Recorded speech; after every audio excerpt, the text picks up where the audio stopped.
Ayan guys, magandang hapon sa inyong lahat.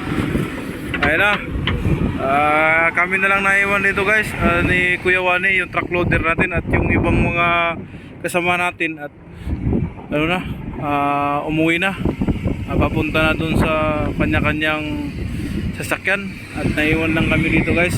At may tinatapos kami rito. Ayan, ito yung tatapusin niya, may hanggang dun. Kailangan itong mabakpilan ngayon guys, kaya kailangan tatapusin ni Kuya Wani. Ayan, bumirada na naman yung malupiton guys.